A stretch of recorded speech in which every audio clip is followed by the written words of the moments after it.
So I definitely have to say, I never thought growing up this day will ever come, where I'd be 6 inches away from someone I feel not every Indian, but every human being ever born and to be born should take inspiration from.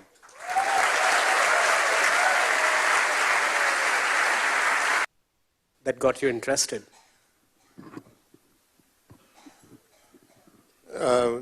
Thank you. First of all, thank you for putting me at ease. I've been as nervous about sitting 6 inches from you as you have been.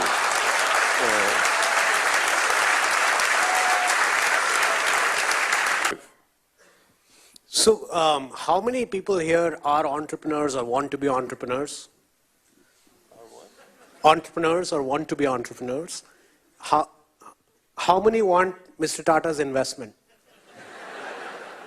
I think... Then you'll need Kunal's money because... I think you're by far probably the most sought after investor in India. And I think... You've said before, if I can just turn a little bit to decision making for a second, you've said before that I don't believe in taking right decisions. I take decisions and then I make them right. How did you come to build that philosophy?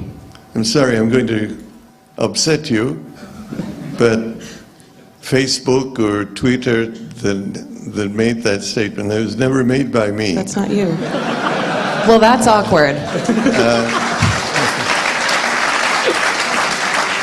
And so it's been a default statement. You come to know of it when people read them back to you. Mm-hmm. And there's no remedial action that you can take with the social media. True. And so you live with it.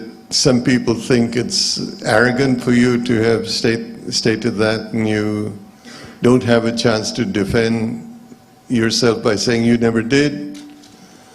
And some people think it's a great thing to say, and you quietly keep quiet. So.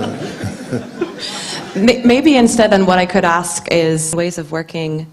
If you can take us back a little bit to that moment when you became chairman, how hard was it for you to create a culture of positive change?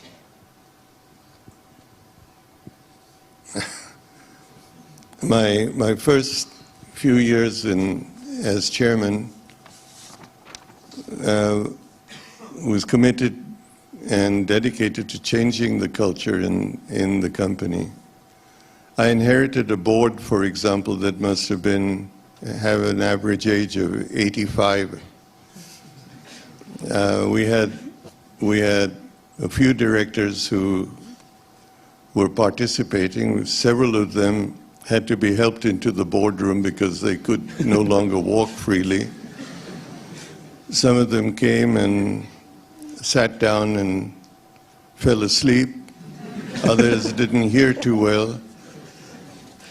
But when it came to making changes, they all woke up and ensured that no change took place.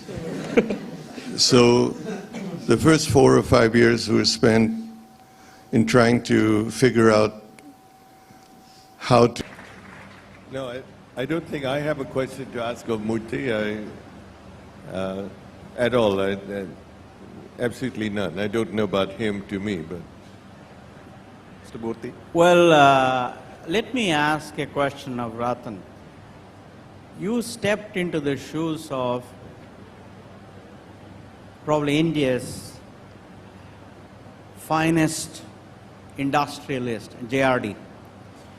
The first day when you sat in that chair, metaphorically, it may not be that room, it may not be that chair, but you metaphorically sat in his chair. What were your feelings?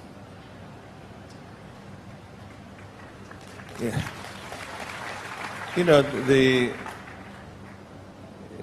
feeling was of great confusion, actually. One was, what should I be? And, again, metaphorically, you always are told that you having to fit yourself in your predecessor's shoes. And these were mighty big shoes to fit. And so I decided to embark on a path of just being myself. And, humorously, I must tell you that I went through, that confusion wasn't only in my mind, because Jay never left the office. And my greatest concern was, how will I operate with Jay beside me or behind me or whatever. He sat on all the boards that he had sat on, but now no longer is chairman. And very often when he walked into the boardroom, he would sit in the chairman's chair. And then 5 minutes later, he'd say, "Oh, I shouldn't have been here." And then you'd play musical chairs in the boardroom. So in many ways, there was, almost public confusion. But if I had any